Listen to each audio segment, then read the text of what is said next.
Hi and welcome to OTR Miniatures. I'm Tim, and in this video we're going to be doing issue 14 of the Mortal Realms magazines. It's been a little while since I've done one of these, but I've just painted up the Dreadblade Harrows in accordance with the magazine. So without further ado, let's get over to the table and put them into action. I've still got a crutch as I'm still recovering from my knee injury. Let's put these on the board.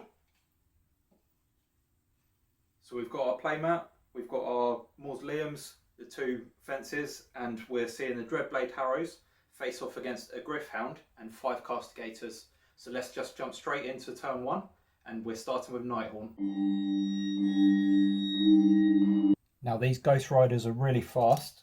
They have a movement of 12 inches, so I can move one of them straight away and leave him outside of 3 inches of the Gryph Hound. And then with the other one, I'm going to make a run attempt. So I'm going to roll a dice, getting a 6, and I'm going to add that to its move for a total of 18 inches. And as it's a ghost, it can fly.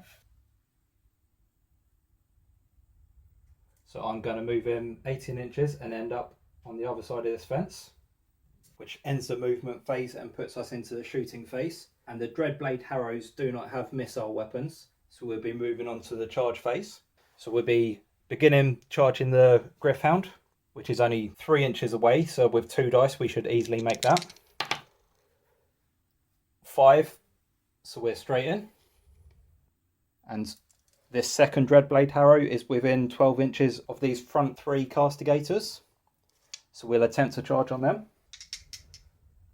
So hoping for a 12. Only getting a 4, so that charge is unsuccessful. So as we had a successful charge, we can now move straight onto the combat phase. So we'll be beginning with the Dreadblade and rolling 3 dice, looking for a 3+ to hit. Getting a 5, a 2 and a 1, so 1 hit. And then we're needing a 3+ to wound. Getting a 6, so that's 1 wound, but as we charged, it's going to be 2 wounds. And then we're also going to be attacking with the ghostly hooves and teeth. So 2 dice for that, hitting on a 4+. Getting a 6 and a 4, so 2 hits. Looking for a 5+ to wound. We've been getting some 6s so far, so we're in with a chance. No wound. So 2 wounds inflicted on the Gryph Hound this time. He's down to 1 wound remaining. 1 wound remaining. But now the Gryph Hound gets to attack back. So we'll be using the Beacon Claws, using 2 dice. Looking for a 3+ to hit. Getting a 3 and a 6. And then looking for a 4+ to wound. Getting a 4 and a 5. Lucky dice today. So the Dreadblade Harrow making 2 save rolls. Looking for a 4+. Getting a 4 and a 6. So saving both of those. So no wounds for the Dreadblade Harrow this time. That is the end of the Nighthaunt turn 1. On to Stormcast. Right, for the Castigators move, they're already within 18 inches of both of the Dreadblade Harrows. So what we're going to do is, keeping them within 18 inches, is attempt to get them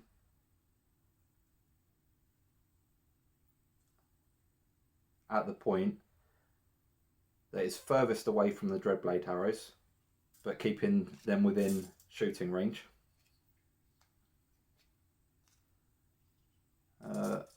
And their movement is 5 inches.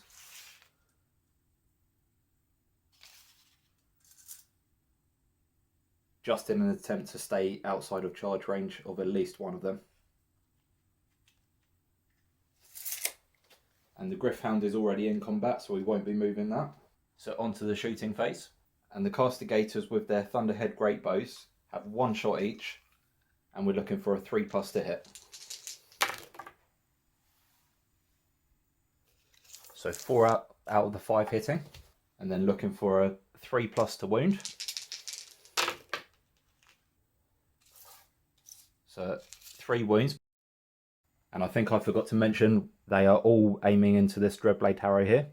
So 3 wounds. Rend would be -1, but as it's a Nighthaunt, that doesn't count for anything. So that Dreadblade Harrow will be looking for a 4+ to save.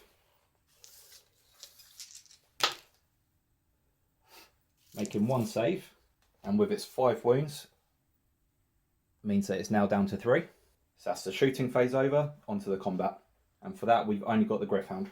The Gryph Hound with his beak and claws gets 2 attacks, looking for a 3+ to hit,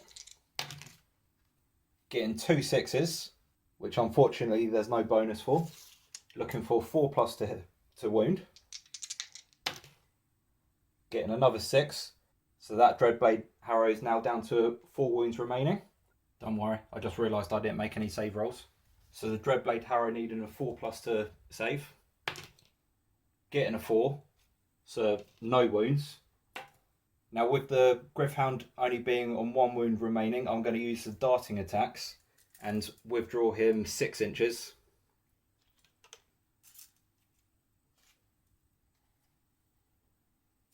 Just trying to keep him safe for a little bit longer. So that's the end of Stormcast Turn 1, on to Nighthaunt Turn 2. So I'll start by moving this Dreadblade Harrow, and he's got a 12-inch move, but I'm going to keep him 3 inches away from these. So just moving straight to there. And that one I'm going to attempt to finish off the Gryph Hound, so I'll move him 3 inches away from the Gryph Hound right there. And again, as they can't shoot, we'll be skipping that and just going straight into the combat. I'm also going to attempt to charge with each of the Dreadblade Harrows as well. We'll begin with this one, 3 inches, so looking for a 3+. Getting 9, so easily makes that. Let's charge him straight in there. And same for this one.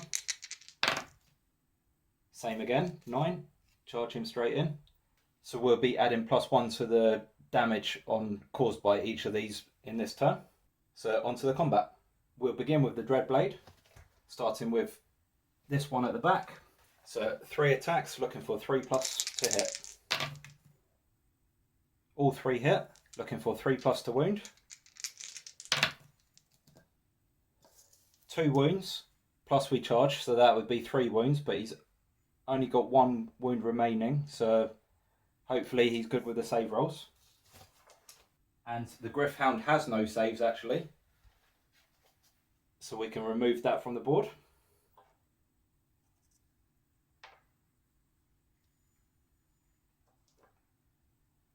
Now on to this one. So Dreadblade, 3 attacks. Again, 3+ to hit. Only getting 1 hit. 3+ to wound. So that's 1 wound, but we're doing 2 as he got +1. So this Castigator here is looking for 4+ to save. No saves, so that one is dead. And now we also get to use the Ghostly Hooves and Teeth on this one as he's closest. So 2 attacks, looking for a 4+ to hit. Both hit. 5+ to wound. 1 wound. So that Castigator is looking for a 4+ to save. Only getting a 1, so he's down to 1 wound remaining. And that is the end of Nighthaunt Turn 2. Now on to Stormcast Turn 2. Let's see if they can turn this around. Right, so in Stormcast Turn 2, I'm going to begin by attempting some tactical shooting by moving these 4 Castigators 5 inches away from this Dreadblade Harrow. Actually, not 5 inches. What I'm going to do is move them so that they are still within 3 inches, so that they can pile in during the combat phase. But what that's going to do is open it up to allow me to attempt to shoot this Dreadblade Harrow, to wound him and potentially get him out of the way before he even makes contact with them. So, right, movement done, onto the shooting. We've got 4 Castigators shooting. So 1 shot each. Right, looking for a 3+ to hit. So getting 2 4s and 2 3s. So all 4 are hitting. And a 3+ to wound. Very lucky dice. 2 5s, a 4 and a 3, so all will be wounding. Now they would normally have a rend of -1, but Nighthaunt has no effect on them as they are ethereal. So that Dreadblade Harrow is looking for 4+ to save. Making 2 saves. So taking 2 wounds, meaning he is now down to 3 remaining. So we've got both Dreadblade Harrows on 3 wounds remaining. It's looking okay and pretty evenly matched at the moment. So now we're on to the combat phase. So as I said, I've moved these ones so they're 3 inches away. So they're all going to pile in. They're going to be using the heavy stock, so they're just going to be bashing that Dreadblade Harrow with the stock of their crossbows, for which they have 2 attacks each. So we'll be having 8 dice for this.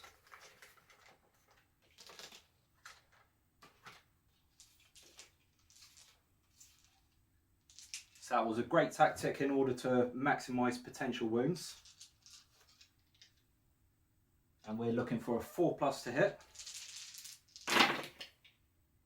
I should definitely get a second camera so I can show you this. But I've got a 6, a 5, a 4, another 4, and all the rest are misses. I've got 2 1s, a 2 and a 3.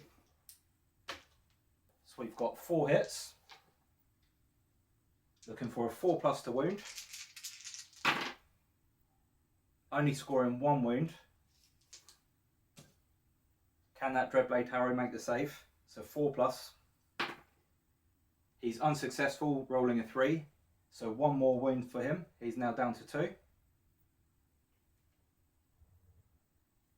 And that will conclude Stormcast turn 2. So back to Nighthaunt for turn 3. So for the movement phase, this Dreadblade Harrow is already in combat, so he won't be moving. But this one I'll be moving so that he's 3 inches away from them, and then he'll be attempting a charge. So only needing a 3 with the 2 dice.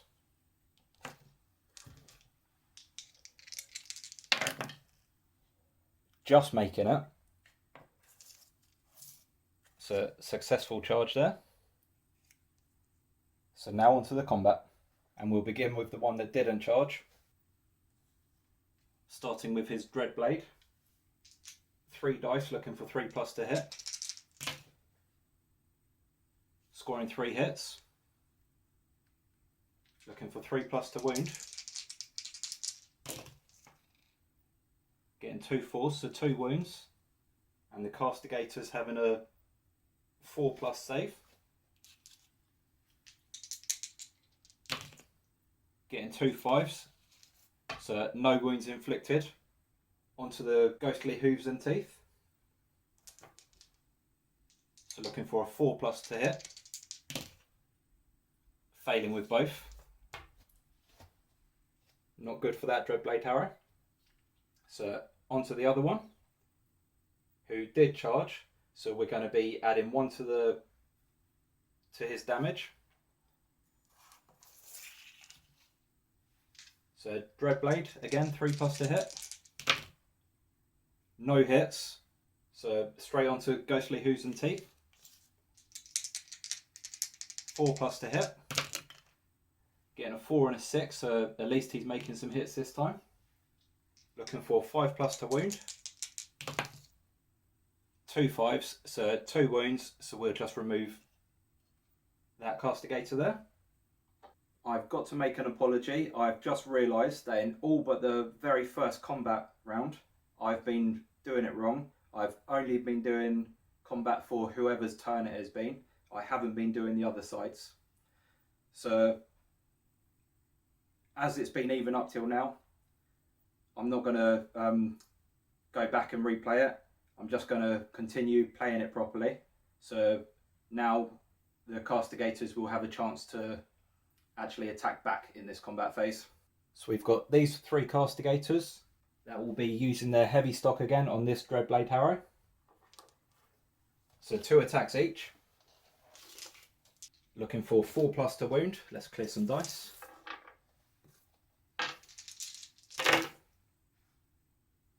Or 4+ to hit even, sorry. So 3 hits. And now 4+ to wound. 2 wounds. He's only got 2 wounds remaining, so he needs to make these saves.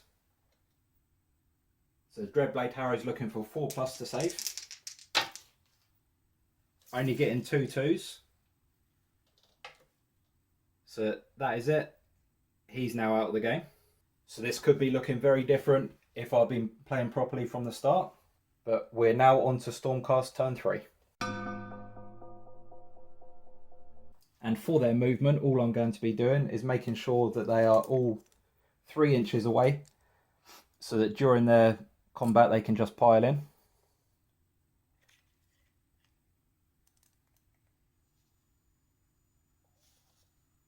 And now they will attempt to shoot. So 1 shot each, looking for a 3+ to hit. So 2 hits, looking for a 3+ to wound. So 2 wounds. Nighthaunt looking for a 4+ to save. Making both of the saves, so he is still on 3 wounds remaining. So now onto the combat. As I said, they're just going to pile in and use their heavy stock. So 2 attacks each, 4+ to hit. So only 3 hits. If we get 3 successful wounds and no saves, that could be all they need. So 4+ to wound, 2 wounds, and the Nighthaunt needing a 4+ to save. 1 save, so 1 wound going through. He's now down to 2 remaining. So now, as I'm doing it properly, it is his turn to fight back, beginning with his Dreadblade and having 3 attacks. Looking for a 3+ to hit. So 1 hit, and looking for a 3+ to wound. So 1 wound. And the Castigator needing a 4+ to save. Gets a 5, so no wounds going through. Onto the hooves and teeth. 2 attacks for the Ghostly Stallion. Needing a 4+ to hit, so unsuccessful. So that is the end of Stormcast turn 3. Onto Nighthaunt turn 4. And in the movement phase, he's already in base contact with the Castigators, so he won't be moving, which means he's not going to be getting his charge bonus. So we'll just dive straight into the combat, as he has no shooting. And he's only got 2 wounds remaining, so he really needs to pull it out of the bag here. So Dreadblade, 3 attacks, looking for 3+ to hit. 2 hits, and looking for a 3+ to wound.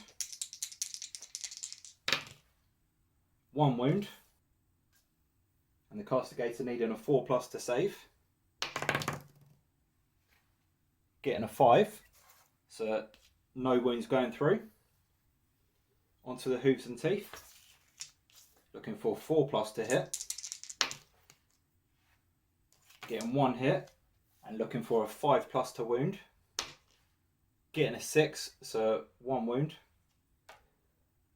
And the Castigator looking for a 4+ to save, which he gets, so again, no wounds going through. So now the Castigators get to attack back, and they're just going to be using the heavy stock again, so 6 attacks for them.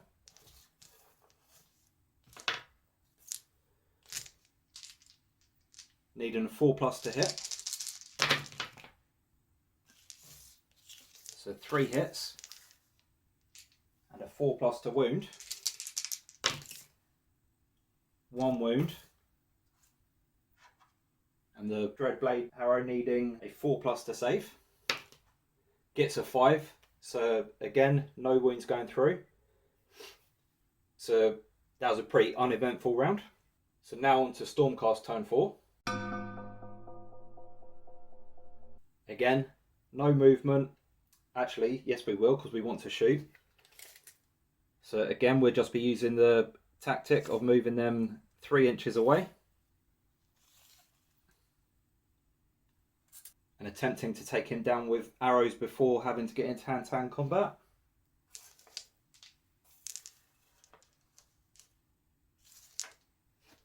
So we're looking for 3+ to hit. So 3 hits, and we got 2 6s, which means that we then get a burst of celestial energy. So missile hit rolls of a 6 score D3 hits. So let's just roll these 2 again. So that is 3, 4, 5 hits total.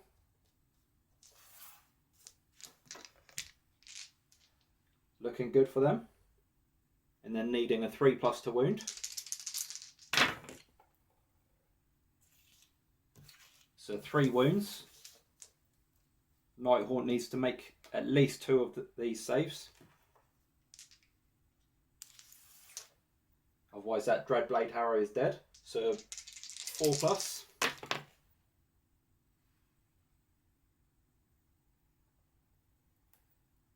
He got a 6, but it didn't matter because these 2 are both 2s, meaning 2 wounds are going through. So he is dead and out of the game. That is a Stormcast victory. Again, apologies for the mistakes I made in the combat phase, but we've resolved it now. So hopefully I can remember that for next time. It's getting a bit confusing playing the 3 different gaming systems on the channel. And I'm actually looking to introduce a 4th because I recently had an intro game of Warcry at my local Warhammer store and I really enjoyed it. And since I've already got, from the Mortal Realms collection, pretty much all of the scenery, the mats and the units I'll need, I'll definitely be doing that. Let me know if you enjoy the Mortal Realms series that I do on this channel. If not, I can always just scrap that and then bring in the Warcry one in its place. Unfortunately, the Dreadblade Harrows didn't win this one, which is always a shame, I think, when the new models you're trying out don't win. But I had fun playing it anyway, and that's the main thing. Let me know if you enjoyed watching it by giving it a like. If you really enjoy my content, then help support the channel and please subscribe. Thanks for watching, and I'll see you in the next one.